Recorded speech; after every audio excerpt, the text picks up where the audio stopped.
ఆనాడు బ్రిటిషర్స్ అధికారంలో ఉన్నప్పుడు 1931లో కులగణన జరిగింది. 1931లో కులగణన జరిగితే మళ్ళీ శ్రీమతి ఇందిరాగాంధీ గారు ఉన్నప్పుడు 1979లో బలహీన వర్గాలకు రిజర్వేషన్లు ఇవ్వాలి, వాళ్ళని ఆదుకోవాలని మండల్ కమిషన్ని ఆ రోజు కాంగ్రెస్ పార్టీ ఇందిరమ్మ రాజ్యంలో మన వాళ్ళు నిర్ణయం తీసుకున్నారు.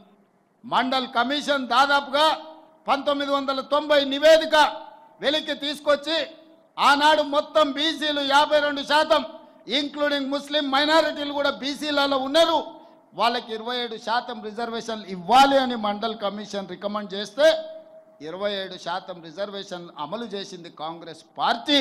బలహీన వర్గాలకు అండగా నిలబడ్డది కాంగ్రెస్ పార్టీ. అదేవిధంగా 2011లో సోనియా గాంధీ గారి నాయకత్వంలో దేశం మొత్తంలో కులగణను చేసిండ్రు. ఆ నివేదిక ఇచ్చే లోపల 2014లో ప్రభుత్వం మారింది. నరేంద్ర మోడీ గారు ప్రధానమంత్రి అయినారు. వారు ప్రధానమంత్రిగా బాధ్యతలు చేపట్టిన తర్వాత 2011లో కాంగ్రెస్ పార్టీ సోనియా గాంధీ గారి నాయకత్వంలో నిర్వహించిన కులగణన సర్వేను ఈరోజు తొక్కి పెట్టిండ్రు, వాళ్ళు కనిపించకుండా చేసిండ్రు. అలాంటిది రాహుల్ గాంధీ గారు భారత్ జోడో యాత్ర సందర్భంగా బలహీన వర్గాల యొక్క కష్టాలను నష్టాలను చూసి కాంగ్రెస్ పార్టీ తెలంగాణ రాష్ట్రంలో అధికారంలోకి వచ్చిన ఎంబడే కులగణను చేస్తామని ప్రజలకు మాట ఇచ్చిండ్రు. బలహీన వర్గాలు గాంధీ కుటుంబాన్ని నమ్మిండ్రు. ఎందుకంటే తెలంగాణ ఇస్తామని చెప్పి ఎన్ని కష్ట నష్టాలు ఎదురైనా తెలంగాణ రాష్ట్రాన్ని ఇచ్చిన కుటుంబం, దేశానికి స్వతంత్రం తెచ్చిన కుటుంబం కాబట్టి రాహుల్ గాంధీ గారిని తెలంగాణ ప్రజలు నమ్మి ఆశీర్వదించిండ్రు. అందుకే ఈరోజు రాహుల్ గాంధీ గారి మాట ప్రకారం మొదటి సంవత్సరంలోనే తెలంగాణ రాష్ట్రంలో కులగణను పూర్తి చేయాలి అని పక్కడ్బందీగా పక్క రాష్ట్రాలలో అన్ని నిర్ణయాలను సమీక్షించి పక్కడ్బందీగా ఈరోజు తెలంగాణ రాష్ట్రంలో కులగణన చేసి దాదాపుగా 56.33% బలహీన వర్గాల లెక్క తేల్చినాం. ఇవాళ నేను లెక్క తేలిస్తే తప్పుల తడక అని కొంతమంది వితండవాదం చేస్తున్నారు. వాళ్ళు నేను 60 రోజులు కష్టపడి 103,000 మంది ప్రభుత్వ ఉద్యోగులను 37,000 మంది కంప్యూటర్ డేటా ఎంట్రీ ఆపరేటర్లను పెట్టి దాదాపుగా 1,50,000 సిబ్బంది ఐఏఎస్లను, అదేవిధంగా కలెక్టర్లను, జాయింట్ కలెక్టర్లను, మండల స్థాయి గ్రామ స్థాయి వరకు 94,500 ఎన్యూమరేటర్లను లెక్కబెట్టి ప్రతి వాడు 150 ఇండ్లు ప్రతిరోజు 10 ఇండ్లలోనే లెక్క తేల్చండి, ఎక్కువ రాసుకొస్తే తప్పులు రాసుకొస్తారని చెప్పి ప్రతి ఇంటికి పంచి పక్కడ్బందీగా లెక్కలు చేసి ఆ ఇంటి యజమాని సంతకం తీసుకొని ఈరోజు లెక్కలు తీసినాం. పక్కా లెక్క ఎప్పుడైతే తీసినామో ఇది ఇష్టం లేని వాళ్ళు ఈ లెక్క తప్పుల తడకంటారు. నేను ఈ వేదిక మీద నుంచి సూటిగా అడుగుతున్న బీజేపీ బీఆర్ఎస్ వాళ్ళని, లెక్క తప్పన్నుడు కాదు, ఎక్కడ తప్పుందో మీరు చూపించండి అని నేను సవాలు విసిరిన శాసనసభలో. తోక ముడిసిండ్రు, ఉరికిపోతారాడ నిలబడతారు, ఈ లెక్క తప్పంటారు. చూపిత్రా నేను దగ్గరకు పోతే ఇంకా కొంచెం ఆ సూటి ఉరుకుతారు తప్ప ఆ లెక్క ఎక్కడ తప్పుందో చెప్పడం లేదు. ఎందుకంటే ఇవాళ ఈ లెక్క పక్కాగా తేలి రేపు అసెంబ్లీలో తీర్మానం చేసి చదువులో, విద్య, ఉద్యోగంలో, రాజకీయాలలో 42% రిజర్వేషన్లు ఇవ్వాలని అసెంబ్లీలో నేను తీర్మానం చేస్తే అది నరేంద్ర మోడీ గారి మెడ మీద కత్తిలా వేలాడుతుంది. ఈ బలహీన వర్గాలకు 42% రిజర్వేషన్ వస్తే వీళ్ళు అధికారంలో వాటా అడుగుతారని చెప్పి ఇవాళ బీఆర్ఎస్ వాళ్ళు, బీజేపీ వాళ్ళు ఈ లెక్క తప్పని ఒక తొండి మాటలు చేస్తున్నారు. నేను అడుగుతున్నా, ఆనాడు మండల్ కమిషన్ కాంగ్రెస్ పార్టీ వేయబట్టే కదా ఆనాడు లెక్క చేసి ఈరోజు 27% బలహీన వర్గాలకు రిజర్వేషన్లు అందుతున్నది. విద్యా ఉద్యోగాలలో మిత్రుడు అనిల్ చెప్పినట్టు ఆ రిజర్వేషన్లే కదా ఇవాళ నరహరినైనా శ్రీధర్నైనా చాలామంది మా పద్మశాలి సోదరులు ఐఏఎస్లు అయ్యిండ్రు అని అంటే, ఉన్నతాధికారులు అయ్యిండ్రంటే ఆ రిజర్వేషనే కదా. ఆనాడు ఆ లెక్క తప్పని ఇట్లనే ఎవడైనా తొండి వాదన్నో మొండి వాదన్నో చేసి ఉంటే ఆ లెక్కలను పరిగణలోకి తీసుకోకపోతే బలహీన వర్గాలకు 27% రిజర్వేషన్ వస్తుండేనా? ఈనాడు నేను చేసిన లెక్కను తప్పు పడితే ఈ లెక్కను పక్కన పెడితే మీకు ఏ రకంగా 42% రిజర్వేషన్ వస్తుందో మా సోదరులను ఆలోచన చేయండి అని నేను అంటున్నా. దీని వెనకాల ఉన్న కుట్రను మీరు గమనించండి. ఇవాళ నేను చేసిన లెక్క సరిగ్గా అని తేలి 42% రిజర్వేషన్లు పెంచి విద్య, ఉద్యోగ, ఉపాధి, రాజకీయాలలో మీ చైతన్యం పెరిగి మీ అవకాశాలు వస్తే రేపు మన పరిపాలన, మన నిర్ణయాలు మనమే తీసుకుంటే బలహీన వర్గాలకు హక్కు వస్తుంది.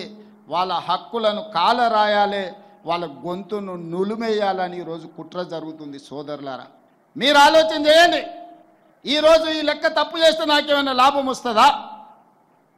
చంద్రశేఖరరావు గారు సమగ్ర కుటుంబ సర్వేలో తేల్చిన లెక్క 51%.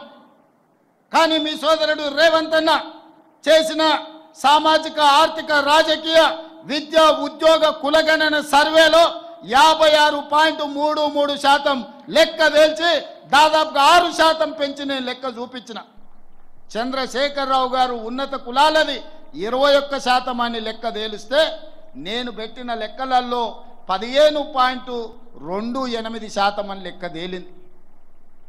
ఈ రకంగా పక్కా లెక్క నేను తేలిస్తే ఈరోజు ఆ లెక్కను తప్పంటుండ్రు. ఒకవేళ ఈ లెక్కన పక్కన పెడితే మీకు 42% రిజర్వేషన్ ఎట్లొస్తుందో మీరు చెప్పండి అని నేను మిమ్మల్ని అడుగుతున్నా. మిమ్మల్ని సూచన చేయమని అడుగుతున్నా. వేదిక మీద ఉన్న పెద్దల్ని ఆలోచన చేయమని అడుగుతున్నా. చదువుకున్న వాళ్ళని విశ్లేషించమని నేను అడుగుతున్నా. ఇవాళ ఈ లెక్క తప్పని పక్కన పెడితే మీకు శాశ్వతంగా రిజర్వేషన్లు పెరగవు. ఇది ఒక కుట్ర.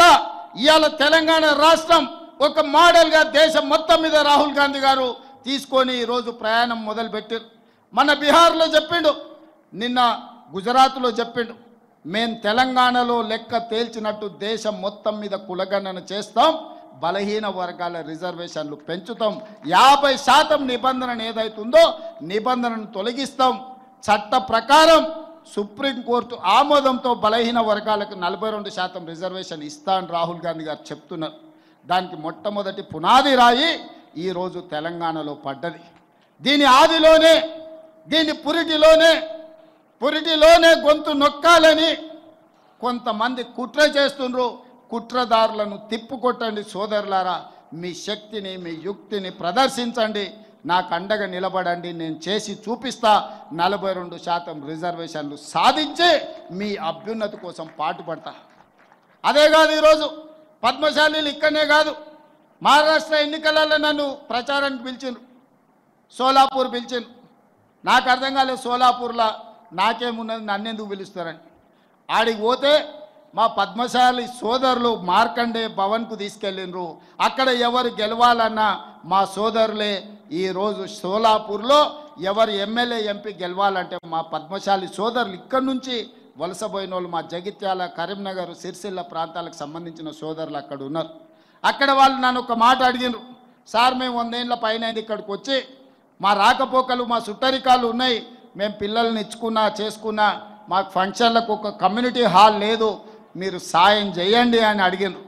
కానీ వాళ్ళు మళ్ళీ నా దగ్గరికి రాలే, రమ్మని చెప్పిన. ఈరోజు వేదిక మీద నుంచి ఆ సోలాపూర్లో మార్కండే భవనం నిర్మించుకోవడానికి ₹1 కోటి తెలంగాణ ప్రభుత్వం నిధులను కేటాయిస్తుంది. సోలాపూర్లో కూడా మన ఆత్మగౌరవం నిలబెట్టే మార్కండే భవనాన్ని మనం నిర్మించుకుందామని చెప్పి నేను వేదిక మీద నుంచి ప్రకటన చేస్తున్నా.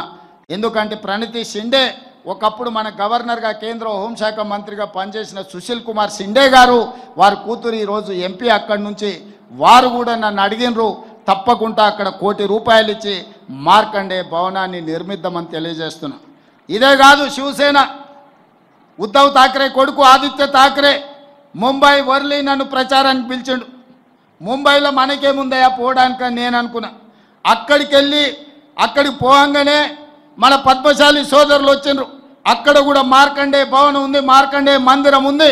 మా పద్మశాలి సోదరులు నేను అడిగితే, ఇక్కడ నన్ను ఎప్పుడు గెలిపించేది మీ తెలంగాణ పద్మశాలి సోదరులే, అందుకే నిన్ను ఎన్నికల ప్రచారానికి పిలిచినామని చెప్పి ఉద్ధవ్ ఠాక్రే పుత్రుడు ఆదిత్య ఠాక్రే చెప్పడం జరిగింది.